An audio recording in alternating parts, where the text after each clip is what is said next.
Hello. GS academy के YouTube channel पर आपका स्वागत है। आज हम एक नया टॉपिक पढ़ेंगे। ठीक है। और ये हर एग्ज़ाम के लिए इम्पोर्टेंट है, बहुत ज़्यादा इम्पोर्टेंट है। और हर एग्ज़ाम में इसके एक या दो क्वेश्चन आते हैं। सीजीएल में तीन तीन चार चार क्वेश्चन आते हैं इसके। ठीक है। तो मैं इसका जीरो लेवल से लेके एकदम हाई लेवल तक आपको ये यहाँ से पढ़ने के बाद में कहीं पढ़ने की ज़रूरत नहीं होगी। ठीक है। तो हम चालू करते हैं। प्रॉफिट एंड लॉस, लाभ तथा हानि। ठीक है। इसमें एक पार्ट और होता है जिसको हम बोलते हैं छूट या बट्टा। इसको हम अलग से पढ़ेंगे। ठीक है। इसको हम अलग से पढ़ेंगे। तो देखो, लाभ आने में पहले कुछ शब्दावली आती है, तो उनको हम देख लेते हैं। एक होता है इसमें, देखो, क्रय मूल्य, जिसको हम सीपी बोलते हैं, कॉस्ट प्राइस। ठीक है। क्रय मूल्य क्या होता है? जिस पे वस्तु खरीदी गई है, जिसको खरीद मूल्य बोलते हैं। या जैसे कोई वस्तु बना रही है, कोई कंपनी शर्ट बना रही है, ठीक है, पैंट बना रही है, पंखा बना रही है, कोई भी चीज़ बना रही है या खरीद रही है, ठीक है, उसको हम बोलेंगे क्रय मूल्य, यानी सीपी, कॉस्ट प्राइस। एक होता है विक्रय मूल्य, इसको हम बोलते हैं एसपी, सेलिंग प्राइस। इस पर कोई वस्तु वो बेच रही है, कंपनी बेचे गया, ठीक है, इसको बोलते हैं विक्रय मूल्य। यानी कोई वस्तु को हम बेचते हैं खरीद कर, तो वो बेचेगी, वो हम क्या बोलेंगे? एसपी, विक्रय मूल्य। ठीक है। एक होता है लाभ, जिसको हम प्रॉफिट बोलते हैं। ठीक है। देखो, लाभ में क्या होता है कि जैसे हमने 100 रुपए की कोई वस्तु बनाई, ठीक है, अगर हम उसको 120 में बेच रहे हैं, 110 में बेच रहे हैं, नहीं, उस जितने में बनी है वस्तु, क्रय की गई है, उससे अगर हम ज्यादा में बेच रहे हैं, तो हमें सदैव ही क्या होता है? लाभ होता है। क्या होता है? लाभ। ठीक है। और ये लाभ सदैव अधिक के लिए दर्शाता है। किसके लिए? अधिक के लिए दर्शाता है। ठीक है, सदैव ही, ये आप याद रखेंगे। ठीक है। फिर आ गया आपका हानि। ठीक है। हानि को हम लॉस के द्वारा दर्शाएंगे, एल। ठीक है। कोई वस्तु जैसे मैंने 100 रुपए में खरीदी, अगर मैं इसको 80 में बेच रहा हूँ, तो मुझे देखो 20 का क्या हो गया? घाटा हो गया। 20 क्या चली गई? माइनस में चले गया। ठीक है। इसको हम बोलेंगे हानि। क्या बोलेंगे? हानि। फिर आता है हमारा एक अंकित मूल्य, जिसको मार्केट प्राइस बोलते हैं, एमपी। ठीक है। अंकित मूल्य में क्या होता है कि जैसे कोई वस्तु है, मैं आपको अच्छे से समझाता हूँ। जैसे कोई कंपनी है, कोई चीज 100 रुपए में बनाती है, कितने में बना रही है? 100 में। ठीक है। जैसे ये मार्कर है, ये मार्कर 100 रुपए में बना रही है। ठीक है। फिर उस पर वो क्या करेगी? मार्केट के लिए उसको 150 रुपए उस पर लिख देगी, यानी अंकित कर देगी इसको। देखो, अंकित मूल्य यानी इसको पर अंकित या लिस्ट प्राइस या मार्क का प्राइस, एमपी। ठीक है। उस पर कितना लिख देगी? 150 रुपए। ठीक है। तो बनाई कितने में थी? 100 में। लिख दिए कितने? 150। जिस पर जैसे आपने देखा होगा कि एक स्लिप लगी होती है, जैसे कपड़ा लाते हैं, वो लाते हैं सभी पे, ठीक है, वो उसका क्या होता है? अंकित मूल्य होता है। ठीक है, ना कि क्रय मूल्य। ठीक है। अब एक आती है इसमें छूट, जिसको हम डिस्काउंट बोलते हैं, डी। ठीक है। तो छूट क्या होती है? छूट होती है कि जैसे कंपनी ने क्या किया, 100 रुपए का मार्कर बनाया, ठीक है, उस पर कितने लिख दिए? अंकित कितने कर दिए? 150। लेकिन उस पर उसको वो 120 रुपए में बेच रही है। कितने में बेच रही है? 120 में। तो उसने क्या कर दिया कि 30 रुपए की उसने छूट देती। छूट कितने की देती? 30 रुपए की। तो वो क्या हो गया? उसका जो अंकित मूल्य पर छूट मिलती है, यानी उसको कम करते हैं प्राइस, वही क्या होती है? उसकी छूट होती है। तो ये आ गई इसको छूट। ठीक है। और ये सदैव किस पर मिलती है? याद रखना आप, अंकित मूल्य पर मिलती है। किस पर मिलती है? अंकित मूल्य पर मिलती है। ठीक है। अब देखो आगे।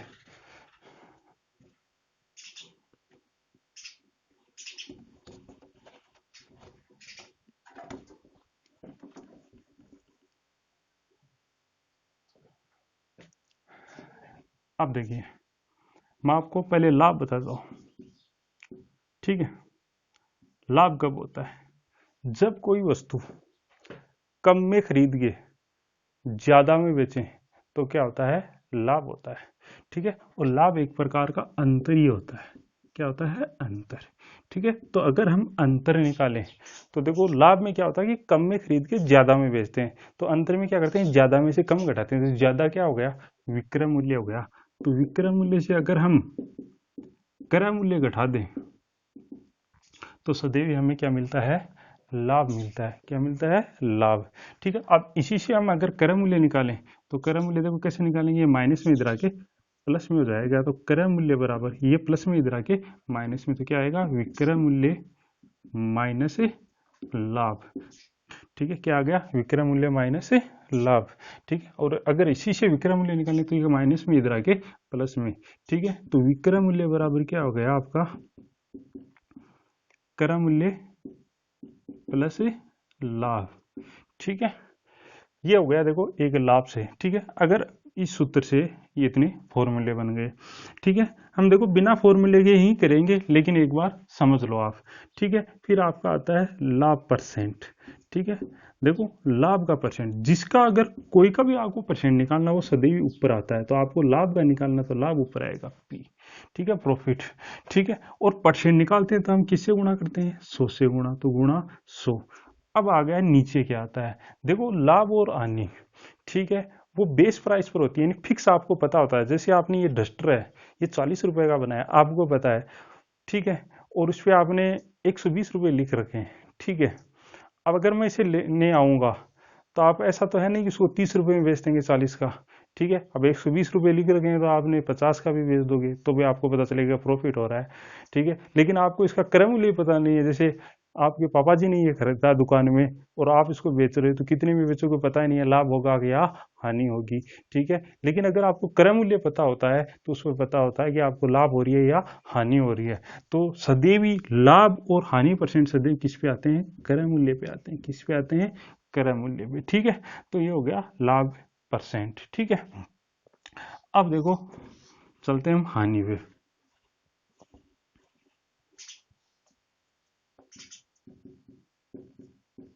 हानि, लॉस।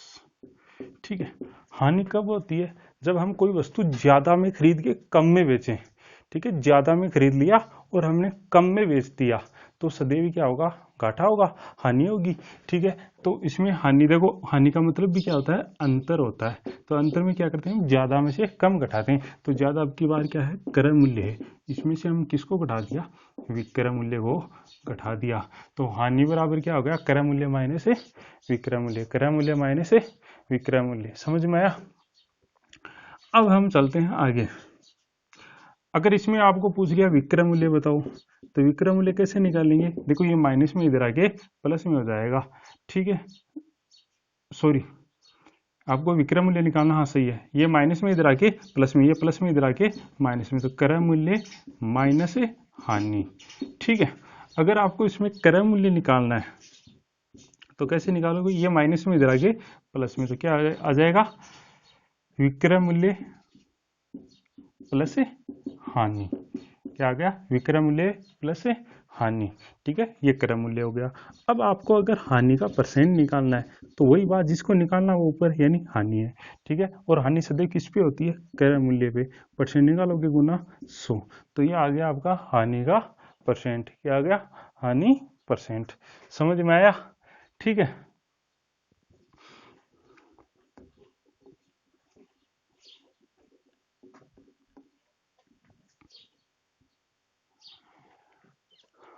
अब देखो एक आता है डिस्काउंट, छूट। ठीक है, अब अगर आपको छूट प्रतिशत निकालना है, ठीक है, तो देखो जिसका निकालना वो ऊपर आता है यानी छूट। ठीक है, और फिर देखो परसेंट निकालेंगे तो गुना 100। अब देखो छूट है सदैव किस पे मिलती है, अंकित मूल्य पर मिलती है। अगर हमने क्रय मूल्य पर छूट दे दी तो क्या होगा, सदैव हानि होगी। ठीक है, तो हम क्रय मूल्य पर छूट नहीं देते, सदैव किस पे देते हैं, अंकित मूल्य पर।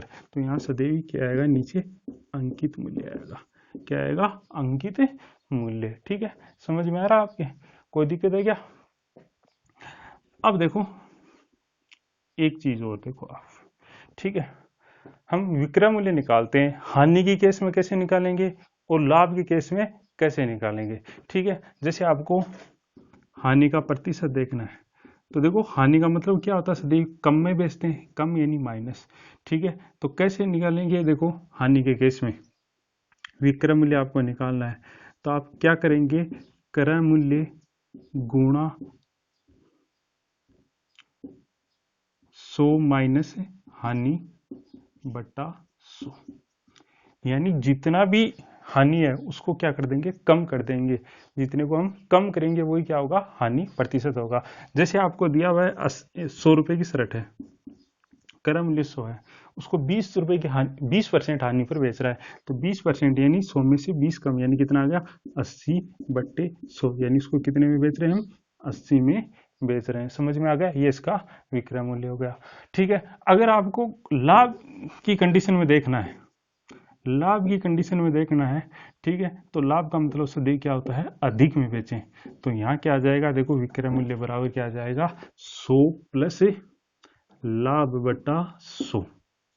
ठीक है, ये क्या हो गया आपका लाभ की कंडीशन में विक्रय मूल्य। ठीक है, अब देखो एक बात और सबसे ज्यादा इंपॉर्टेंट है आपके लिए, बहुत ज्यादा इंपॉर्टेंट है। ठीक है, अगर आपको छूट दी हुई है, अगर आपको छूट दी हुई है तो विक्रय मूल्य निकालेंगे तो कैसे निकालेंगे। ठीक है, तो अगर आपको विक्रय मूल्य निकालना है, एसपी डायरेक्ट लिख देता हूं मैं। अगर आपको छूट पर निकालना है तो अंकित मूल्य दिया हुआ है, ठीक है, और आपको छूट दी है तो विक्रय मूल्य निकालेंगे तो कैसे निकालेंगे, आप करेंगे अंकित मूल्य गुणा 100 माइनस छूट बटा 100, ये आ गया विक्रय मूल्य। तो ये समीकरण फर्स्ट बन गई। ठीक है, अगर आपको दूसरी तरीके से विक्रय मूल्य निकालना है तो कैसे निकालेंगे, देखो क्रय मूल्य गुणा 100 प्लस माइनस हानि या लाभ बटा 100, ये आपकी दूसरी समीकरण बन गई। ठीक है, मैं आपको क्या समझाना चाह रहा हूँ वो अभी आपके समझ में आ जाएगा। अगर आपको विक्रय मूल्य निकालना है, अगर अंकित मूल्य दिया छूट दी है तो कैसे निकालेंगे, अंकित मूल्य गुणा 100 माइनस छूट बटे 100, क्या आ गया, विक्रय मूल्य आ गया। अगर आपको इससे निकालना है विक्रय मूल्य तो कैसे निकालेंगे, क्रय मूल्य गुणा 100 प्लस लाभ या 100 माइनस हानि बटा 100, लाभ आ गया तो प्लस लेंगे और हानि आ गई तो माइनस लेंगे बटे 100, ये भी विक्रय मूल्य है। तो ये भी विक्रय मूल्य है और ये भी विक्रय मूल्य है, तो दोनों क्या है, समान है। क्या है, समान। तो इसको मैं दोनों को बराबर रख देता हूं, यानी अंकित मूल्य गुणा 100 माइनस छूट बटे 100 बराबर, इसको लिखूंगा तो मैं लिखूंगा क्रय मूल्य गुणा 100 प्लस माइनस लाभ या हानि या लाभ बटे 100। अब देखो ये इससे 100 से 100 कैंसिल हो गया। ठीक है, अब इसको हम क्या लिख देंगे, उल्टा लिख देंगे। तो अंकित मूल्य अनुपात क्रय मूल्य अनुपात कितना आएगा, देखो उल्टा होता है। जो अब देखो ये इसके पास है अंकित मूल्य के, वो क्रय मूल्य के पास चला जाएगा, जो क्रय मूल्य के है वो अंकित मूल्य के पास आ जाएगा। ठीक है, तो देखो इसमें क्या करेंगे, यहाँ लिख देते हैं ये उल्टा, तो ये कितना आएगा 100 प्लस माइनस हानि या लाभ अनुपात, ये आएगा 100 माइनस छूट %। ठीक है, तो अगर आपको अंकित मूल्य और क्रय मूल्य का अनुपात पूछ ले तो क्या आएगा, 100 प्लस माइनस हानि या लाभ, हानि किसके लिए, माइनस के लिए, लाभ प्लस के लिए, अनुपात 100 माइनस छूट, ठीक, डिस्काउंट, ये हो गया। ठीक है, अब देखो ये फॉर्मूले हैं, इन फॉर्मूलों को आप क्या करेंगे, देखेंगे ध्यान से। ठीक है, कल से हम क्या करेंगे, एक्सरसाइज स्टार्ट करेंगे। ठीक है, तो एक्सरसाइज में हमें क्या करना है, आपको कॉपी पेन साथ में रखनी है, आपको क्वेश्चन आएगा तो आप वीडियो को पॉज करके पहले वो क्वेश्चन निकालने की कोशिश करेंगे। ठीक है, फिर आप वीडियो देखेंगे, फिर एक क्वेश्चन दोबारा निकालेंगे और फिर नेक्स्ट चलेंगे, यानी कंटिन्यू एक निकाला फिर नेक्स्ट वीडियो देखा, फिर निकाला फिर देखा। ठीक है ना, जिससे आपकी एक्सरसाइज भी हो जाएगी और आपका टॉपिक भी क्लियर हो जाएगा। धन्यवाद।